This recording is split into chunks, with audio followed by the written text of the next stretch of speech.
తప్పు చేయాలి. మరి పవన్ కళ్యాణ్ గారు పీకెత్తాను తోలు తీసేది అది అంటున్నారు. అది విమర్శించాలి కదా. ఒక పెద్ద మనిషి అయినప్పుడు ఇప్పుడు నేను ఇక్కడ వస్తున్నాను, ఇక్కడ అన్యాయం జరుగుతున్నప్పుడు తప్పు ఎవరు తప్పుందో వాళ్ళు అనాలి. అది ఎందుకని అలా జగన్మోహన్ రెడ్డిని టార్గెట్ చేశారు? టార్గెట్ చేయడం ఇప్పుడు వాళ్ళు హైలైట్లో ఉన్నారు కదండి, ఎందుకు టార్గెట్ చేస్తారు అంతేనా? అంతే, ఇంకేం లేదు.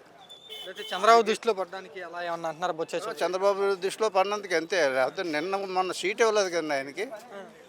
ఆయన సీట్ ఇవ్వలేదు కదా, కాళ్ళ మీద పడితే సీట్ ఇచ్చారు బొత్స సత్యనారాయణ. అంతే. ఆ. సీట్ ఇవ్వకుండా లేదంటే పక్కన పెట్టినట్టే కదా.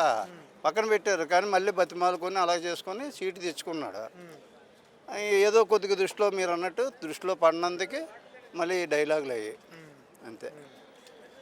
తర్వాత నిన్న పవన్ కళ్యాణ్ గారు ఇక్కడికి వచ్చి బొత్స చౌదరి గారిని మనం ఆపిన ఆగడు అంటూ ఇంకా రెట్టింపు ఉత్సాహం ఇస్తున్నాడు ఆయనకి. అది పొగడాలి కదండి, పొగడాలి కదా, పొగుతారు అంతే అండి.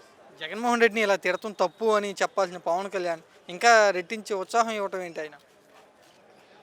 ఇప్పుడు ఎవరు తప్పులు వాళ్ళు పెట్టుకొని ఎదరని పవన్ కళ్యాణ్ ఎన్ని తిట్టున్నాడు, ఎన్ని బూతు మాటలు మాట్లాడుతున్నాడు, చింపేస్తాను పొడిసేస్తాను నరికేస్తాను అంటున్నాడు. అది అతని వెనకాల తప్పు ఉంది, ఎదరోనే హింసిస్తాడు. అది కాదు, వైసీపీ వాళ్ళే ఇలా రెచ్చగొడుతున్నారు, సినిమా డైలాగులు కొడుతున్నారు, జనాల్ని హింసిస్తున్నారు, జగన్మోహన్ రెడ్డి దగ్గరుండి ఎన్ని చేపిస్తున్నాడు, లేకపోతే నేను తాడు తీస్తానంటున్నారు ఆయన. అది కరెక్ట్ కదండి. జగన్మోహన్ రెడ్డి ఏ చేయించలేదు.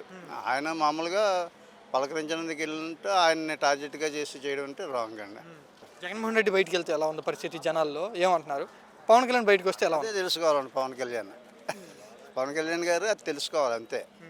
ఎందుకంటే ఆయనకు వేల మంది వచ్చేస్తుంటే ఈయన కూడా వందలు కూడా వస్తలేదు కదా, అది తెలుసుకోవాలి ఒక సినిమా యాక్టర్ అయ్యండి. ఈయనకి ఇక్కడ రాజకీయం చాలదో మళ్ళీ మద్రాసు వెళ్ళి ఏదో చెప్తే సనాతనవాదిని అది ఇది అంటే ఎక్కడ కుదురుతుంది? ఎక్కడ పెడితే అక్కడ ఈయన జునూన్ ప్రదర్శించేద్దండి. లక్కీగా తెలంగాణలో తరిమి కొట్టారు, ఇక్కడికి వచ్చే కదా ఇచ్చారు. పోనీ ఇప్పుడు తెలుగుదేశాన్ని పక్కన పెట్టి వీళ్ళు నిలబడమన్నది చూద్దాం ఎంత దాకా వస్తాడో. అది నెక్స్ట్ 10 ఏళ్ళైనా 15 ఏళ్ళైనా కలిసే ఉంటాం, విడిపోయే ప్రసక్తే లేదు, సింగల్గా వచ్చే ప్రసక్తే లేదు.